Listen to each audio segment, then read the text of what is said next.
Do you love napping as much as I do? I feel like I'm practically a grandma at this point because midday naps are among my favorite hobbies to do right now. Curling up with my puppy, mountains of blankets, and pillows in the middle of the day is the ultimate form of relaxation right now. Especially because I don't actually sleep at night like a normal person anymore, so I kind of have to do these midday shenanigans in order to still be a functioning human at this point. But even as I'm relaxing into an afternoon nap, I can't help but wonder if there are issues with my afternoon napping habit. And while mine specifically is free of this particular issue, I know many people are going to be eating some upsetty spaghetti after today's video. Because it turns out there's a brand of pillows that has a not so pleasant history behind them, including just the weird stuff about its owner. And that's what we're going to be looking into today. So hello everybody and welcome back to the channel. My name is Blair, or the Illuminati, and today's topic is one of the hardest I'll ever have to address. It has deeply affected me and the way I live my life, and I don't know if I'll ever be able to get a good night's sleep again. Well, I'm just kidding about that. But Allie, who was actually helping me research this video, was particularly salty about this one because she actually had a My Pillow, so she's a little bit bitter. So I'm sorry to do this to you, Allie, and anyone else who's going to be uncomfortable with their pillows now after this video, but it had to be done. Hello, I'm Mike Lindell. I've invented the world's most comfortable pillow. Do not change that channel because the next half hour is going to change your life. But anyway, I've seen some comments on a few videos that you guys have mentioned that this My Pillow guy, the CEO or owner or whatever, is super strange and worth looking into. So I did. And let me just say, you guys were not kidding. This is really interesting and kind of fucky-wucky as per usual. So let's take a good look into who Mike Lindell is, his company, and everything in between. Let's get into it. Mike Lindell was born on June 28, 1961 in Minnesota. He left the University of Minnesota in 1979 and tried to start several businesses before eventually reaching success with My Pillow. In the 80s, it was a carpet cleaning business. He tried to be a professional card counter in Las Vegas. He tried to raise pigs. He had a lunch wagon business, and he eventually bought a bar too. Lindell admits it probably wasn't a good idea because I was an addict at the time, a pretty hardcore cocaine addict. Oh, there goes monetization. It wasn't until 2004 that Lindell dreamed up the idea for My Pillow. He said that all his life he had trouble sleeping and claimed, "I was 16 years old at the Super Value store in Chaska, Minnesota, working as a bag boy, and with one of my checks I went out and bought a $70 pillow in 1977, he said. Who does that as a teenager? So in 2004, convinced that his dream about My Pillow was a sign from God, his company was born. Mike and his son Darren spent hours cutting up foam. He taught himself how to sew, and they were in business, sort of. CNBC reports that eventually Lindell had made several dozen pillows, and he went to the local Bed Bath & Beyond and said, "I have the best pillow in the world, how many would you like?" And they were like, "Okay, you need to leave." A relative suggested Lindell set up a kiosk in the mall. I said, "What's a kiosk and how do you spell that?" He borrowed $15,000 to set up a kiosk during Christmas, but only sold 80 pillows. However, one buyer was a man who ran a local home show in Minneapolis. Lindell said the man was so impressed with the pillow, he invited Lindell to come to the next show. That's when sales started to take off. We sold out. However, through the midst of this, Lindell was still addicted to drugs. He got into crack cocaine and hit rock bottom yet again. It broke up his marriage, he supposedly was staying up for weeks doing drugs, and he was barely holding on to his business. Lindell says he truly knew he needed to change when even his dealer refused his business and cut him off. After one final party in January 2009, he quit it all for good. And a couple years later, in 2011, My Pillow started to make some really good money. I just wanted some sleep, and I did something about it. Mike, I love your pillow. A local newspaper profiled Lindell for the company, and that day Lindell says he sold more pillows than he had in an entire 6 months prior. Soon, Lindell started taking out print ads telling his story, and then he had another dream, make an infomercial. But even that endeavor had its own strange path to success. The night before the first taping, the producers discovered Lindell wasn't good at reading a script, so we just went live the next morning with no teleprompter, and I just ad-libbed it. It apparently worked. By the end of the year, we went from 5 employees to 500. The company now has close to 1,500 employees, many of whom have his personal cell phone number in case something goes wrong. Over the last 6 years, Lindell estimates he spent $100 million on infomercials. The results? He sold more than 30 million pillows, and revenues have grown from around $100,000 a year to close to $300 million. Now, this article was written in 2017, so of course, those numbers are different by now. But the point is that MyPillow found absolute insane success with his infomercials, made him millions, and found a business that stuck. And I've got no issue with this so far, and honestly, I think it's fantastic that he opened up about his addictions and donated his pillow to Salvation Armies, though we all know how I feel about Salvation Army, but still, the intention was there. He was able to get clean, stay clean, and build a successful business. It's a fantastic example to set for others that are trying to get sober, and I'm not going to hold his previous addictions against him. My problems with Mike Lindell are more recent, so let's work our way there. I guess the trouble with ad-libbing his ads is that Mike may have taken things a bit too far. For the love of Benji!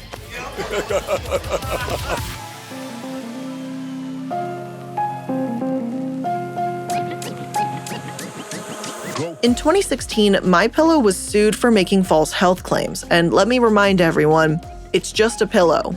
Maybe it's comfortable, or maybe it's like sleeping on a garbage bag. According to Allie, she says it's kind of closer to sleeping on a cloud, but I don't really care. Sorry, Allie. Whatever anyone puts into the world, including Mike Lindell, you can't make health claims without proper research behind it, because at the end of the day, like we said, it's just a pillow. Mike Lindell isn't a doctor. He hasn't done any kind of study work, therefore he can't shout to the masses that his pillow is going to cure anything. But he did. Truth in Advertising stated that they provided information to the consumer protection officials regarding several of these deceptive marketing issues following its own investigation of MyPillow and subsequent warning letter to the company earlier this year. The California agreement stems from a lawsuit filed last month by Alameda County District Attorney and 9 other counties that focused on MyPillow's unsubstantiated claims to treat conditions such as insomnia, sleep apnea, and fibromyalgia, and the company's cozy relationship with the National Sleep Foundation. The lawsuit alleged that MyPillow knew or reasonably should have known that the marketing claims were likely to mislead consumers. Companies making millions from unsupported health claims that are warned by Tina.org to halt their deceptive marketing practices are going to pay the price if they don't comply, said Tina.org Executive Director Bonnie Patton. The Better Business Bureau complaints surged around that time too, in April 2016 because consumers were justifiably pissed. I mean, yeah, it's a TV advertisement, so you expect things to be a little bit exaggerated or silly, but health claims are something else entirely. It's far more dangerous, and for Mike Lindell and his team to not see that is recklessly irresponsible. But this was spring 2016, so things only got worse that summer. According to a Consumer Report article about the subject, the troubles MyPillow has seen this year are enough to keep anyone up at night. In August, New York's Attorney General Eric Schneiderman announced a $1.1 million settlement that resolved a whistleblower case against MyPillow that alleged that MyPillow knowingly failed to collect and remit sales tax on purchases made by New Yorkers over the phone or internet. Based on the investigation, the Attorney General contended that MyPillow failed to collect and remit $537,000 in New York sales tax from 2011 to 2015. Again, MyPillow denied any wrongdoing. Hundreds of thousands of sales taxes neglected. It's almost impressive. I mean, you might expect a company to miss a few numbers here and there, but 500,000 of them? You'd be hard-pressed to call that an accident. Now, if this was their only issue, I'd be tempted to say it's some kind of fluke, and I really, really do want to give the benefit of the doubt, but sometimes maybe I give more than what I should. Because not only has he made false health claims, avoided taxes and all of that, but he didn't even apologize. Like, how can you not apologize for lying to your own customers when you're caught red-handed? Again, Consumer Report said, Mike Lindell, CEO of MyPillow, once said that people are tired of phony advertising, but the company found itself being accused of misleading advertising in a civil lawsuit brought earlier this year by several California consumer protection groups. MyPillow agreed to settle the case this week and pay almost $1 million in civil penalties. Late-night infomercials and other ads claimed the company's pillows could cure not only insomnia, but also such ailments such as sleep apnea, fibromyalgia, and even multiple sclerosis.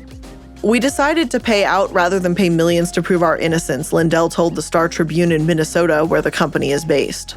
In addition, MyPillow must stop promoting itself as the official pillow of the National Sleep Foundation because it failed to disclose its financial connection with the foundation to consumers. I mean, I would love to have so many millions of dollars that it's just that easy to shell out $1 million than to prove I didn't make false claims. But here, I think it's pretty apparent that MyPillow just knew they were in the wrong and just didn't want to admit it. Also, as a small aside here, since acid reflux was apparently on the list of things MyPillow can cure, which I know, Allie, the researcher helper that's been helping me out on this video, She actually has really severe acid reflux since she was a little kid, and no, MyPillow has never done anything to help or treat her with that, so just putting that out there. As nice as having a comfortable pillow is, I'm just not going to believe it does a damn thing for the treatment of anything from acid reflux to cerebral palsy without some proof. Now, MyPillow not paying its taxes and making false health claims is bad enough, but by 2017, BBB had enough of them. You know how one of those buy one, get one free claims can be all bullshit because sometimes it's just the normal price for two products? Well, MyPillow decided to push that as far as they could possibly go and make these claims so consistently that the BBB revoked their accreditation. And that is a giant yikes on trikes for me. Even now, the BBB has a warning out about MyPillow on their site that reads, "On October 23, 2019, the business entered into a stipulated final judgment with the people of the state of California. The stipulated final judgment settles allegations that the business used in their advertising claims that reference scientific studies. Under the terms of the judgment, the business is permanently restrained from making any claims or advertisements that refer to a mention of a 2018 study claiming to be a scientific study unless the claim or advertisement has been first shown and pre-approved under the terms of the 2016 judgment. The business is also required to pay a civil penalty of $100,000. The judgment should not be considered as an admission of guilt or finding of violation of the law. For more details, go to this link." And this link leads to the final judgment about MyPillow in California, holding them to the fact that they need evidence and studies to make their claims. And it's just not that hard to be honest, MyPillow. Like, come on, I'm fine with them saying, hey, this pillow is super comfortable and we patented this technology, whatever the heck those infomercials want to shout in my face. But you don't say it treats health conditions. Like, that's just bananas. Anyway, though, their constant buy one, get one offer is actually still in effect right now, and I'm pretty sure that's not going anywhere. But the health claims are what irritated people the most. People legitimately did buy these pillows thinking that it would help their migraines, or at least according to the comment section in the top class actions. Personally, I would never buy a pillow thinking that it would help any health condition that I might have, because if it sounds too good to be true, it probably is. But for migraine sufferers, maybe those with intense pain, I can imagine they get desperate. I myself have cluster headaches, which is a different kind of hell as well, not to put down migraine sufferers. We're same pain, different categories of pain. I don't think like if this pillow goes, hey Blair, this pillow is gonna help you with your cluster headaches, I'd be like, yes, I should get that, absolutely. No, I still wouldn't do it because that's not how it works. But I think the BBB absolutely did the right thing by downgrading them to an F score, since it doesn't seem like that much legal action has been taken against them, or really anything super public has come out to really condemn this company. As one source said, it's very tough for businesses and related industries to go up against to compete against ads that are misleading, said Barb Grieman, Senior Vice President of the BBB in Minnesota and North Dakota. Earlier this week, the BBB dropped MyPillow's rating from an A+ to an F for a slew of reasons, but mainly for a sale the company has promoted on its infomercials. MyPillow advertised the BOGO offer, but they did it continuously, and that violates not only the BBB rules, but also the FTC rules, Grieman said. Grieman says after a sale is offered for an extended period of time, it becomes the regular price. The BBB rules, which mimic Federal Trade Commission rules, say an item cannot be on sale longer than it has been marked for regular price in a given year. We approached the company as we always do when we see a violation. They said they didn't understand what the problem was, but that they couldn't change it at the time, Grieman said. They felt like it would be too distressful for their company. Distressful for the company? I'm sorry, what? How could you say that it could be stressful for the company to just change the price to reflect the one that it's always been? It's just a fucking non-reason is what it is, and I can't believe I'd be this annoyed by the price of pillows, but my God, here we are today, being annoyed by the price of pillows. It is such a dumb problem to have when you really take a step back and look at it, but the respect that I did have for Lindell that I said at the beginning of the video, it's starting to dwindle just a little bit because of how blatantly obvious it is that he ignores FTC guidelines and he just thinks he's above the rules. However, I've covered the large issues with MyPillow, and you guys didn't just comment that the company was suspect, but Mike himself, and we are far from done here. Mike Lindell over the years has done some pretty odd things, and, like he promised Trump he'd run for governor, so let's take a look at that. Now look, I'm not going to go on some kind of political rant here about how I don't like Lindell for being such an avid supporter of Trump or whatever, but it goes deeper than that. And some of the comments that have been thrown out there are genuinely worrying. First of all, Trump said that Lindell should be his ad buyer for his political campaigns. We're going to win Minnesota. And Fox Business reported this too, so it's not even like a news source that speaks ill of the president or something. So let me say that no, Lindell shouldn't be someone's ad buyer. Hell, he shouldn't even be his own ad buyer since he's already been accused and sued and settled for false health claims on his own personal ads for his company. Alarmingly though, once Lindell started saying how Trump was chosen by God, Trump also started pushing Lindell to run for office, and Lindell has no experience in politics. He can't even abide by FTC guidelines for his own company, for fuck's sake. But apparently Trump was pushing him to run for governor in Minnesota. And I mean, personally, I feel like this is because Trump maybe wants more people on his side in the White House. I would think anyone would want that though, so that's not really like unique in of itself. But pushing someone to run for governor for that reason alone is a bit worrying in my opinion. If God wanted me to run for governor, I would. Is it fair to say you're not ruling it out? Right, exactly. It's great that MyPillow used their company to make face masks during the pandemic. I will give them that. But that doesn't mean Mike Lindell would be a good leader. According to Political, officials in the White House have also had internal conversations about Lindell's political future, including a prospective run for governor. The fact that MyPillow's inventor is a Trump Republican makes the president's team excited about his potential candidacy, according to a person familiar with the discussions. Lindell is likable, has a great persona and great redemption story, this person said. It has been a tough state, but there is excitement and folks are excited about the prospect that Minnesota is trending red. I walked out of there and I didn't know anything about politics. I go, wow, this is going to be the best president in history.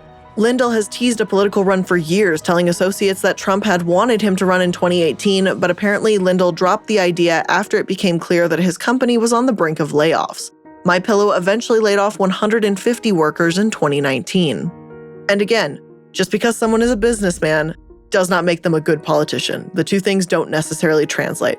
Trump was elected president without any political background, and it shows whether, for good or for bad. It really depends what side you want to be on for that, but some people see that as a benefit, some people see it as a negative. It's completely your call how you want to see that.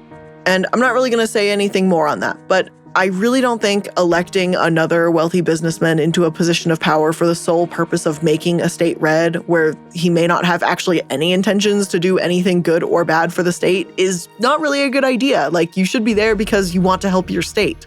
And for the record, I also don't think it would be a good idea if it would be done in reverse, like if the sole purpose was to make a state blue either. I think that would be equally as shit. But like I said before, it gets far worse. Lindell has also been promoting his coronavirus cure to the president, and Trump, probably because Lindell says he's a president sent from God, has gone along with it. One source reads, a plant extract trumpeted this week as a cure for COVID-19 by the leader of a pillow company is untested and potentially dangerous, scientists say. Mike Lindell, the chief executive of MyPillow and big donor to President Trump, told Axios that the president was enthusiastic about the drug, called oleandrin, when he heard about it at a White House meeting last month. This thing works. It's the miracle of all time, Mr. Lindell, who has a financial stake in the company that makes the compound and sits on its board, said in an interview with CNN's Anderson Cooper on Tuesday. When CBS asked Mr. Trump about oleandrin for COVID-19, Mr. Trump said, "We'll look at it."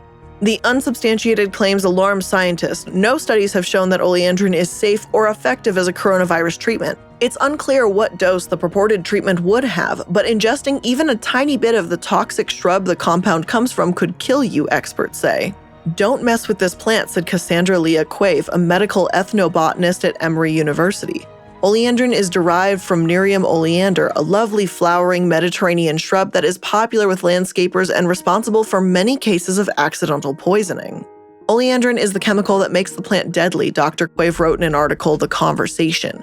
Ingesting any part of a plant, or even eating a snail that previously munched on some of its leaves, can cause an irregular heartbeat and kill humans and animals, she and other doctors and scientists have said. This is the part of the script where I wonder what the fuck I just read, because there's no known cure. And the MyPillow guy, not a scientist as we went over. The fact that people are even entertaining his claims is a little terrifying. Mike Lindell is simply a guy that marketed a decent pillow as life-changing. His pillow has been called comfortable, but it's not revolutionary by any reviews, and he's made millions from it. That does not make him a scientist, that does not mean he belongs in politics, and that does not mean he's someone that you should consider taking health advice from. And I don't even really care that Lindell and Trump are close. They sit together at roundtable events, and actually bought a couple of pillows, and they're very good. I have to tell you, they're great. I've slept so much better ever since. The fact that Lindell calls Trump being like a blessing from God or elected by God or whatever, I don't even care about that. Like, you want to live in your own world of delusions, that's cool. And I don't even care about him being religious. I think it's fantastic that he hires former addicts to his team to show that you really can turn your life around, that it doesn't mean that's the end of the line for you just because you made a few mistakes in the past. But I don't buy that. According to him, those 2016 lawsuits were all because he supported Trump's presidency. Nor do I support him running for governor and his COVID-19 cure claims either. In fact, until I started researching this, because you guys pointed this all out to me, I didn't even know him and Trumpy Wumpy were friends. I didn't even know this was a thing. I was like, okay, cool, they're friends. You're allowed to have friends. It's okay. But all of this is starting to sound a little convoluted and delusional to me, and that's where I get uncomfortable. So overall, Mike Lindell to me sort of falls in that area between just like cringy, inexperienced, and sounds a bit stupid for the claims that he's made, and is truly potentially dangerous with pushing this weird random drug. I think what makes him dangerous is simply the fact that he has the president's ear and is whispering sweet nothings about a plant extract being a cure for COVID when literally doctors and scientists are like, this can literally kill you and your pets. Now, the rest may not be harmless, but at least he's had to change his advertising so he can't do more damage in that area. But all in all, this was an interesting one for me to research. I didn't really know much about the MyPillow guy. Like, I saw the infomercials and I was like, wow, those are fucking annoying, but that's about where I stopped. So this was really interesting for me to take a look at a more in-depth view of this company and obviously their CEO. So thanks guys for recommending this one to me. Very interesting. But yeah, if you're considering buying a MyPillow, then, now you're a little bit more informed as a buyer. And Allie, I'm sorry that you're going to be throwing away your MyPillow. I'm so sorry for doing this to you. I had no idea she had a MyPillow when we started working on this, and I felt so bad when we started finding all of this out. But anyway, that's where I'm ending today's video. So if you guys like the video, make sure to give it a thumbs up. If you guys are new to the channel, make sure to subscribe. Let me know your thoughts, as per usual, in the comment section down below what you thought about this video. And if you want even more content from me, you can pop open the description box. You're going to find links for all of my sources, obviously, all of my social media links, all the second channels that I'm associated with, all the good stuff. Links will be down below. So again, guys, thank you so much for making it to another video. I love you guys, and I'll see you in the next one. Bye!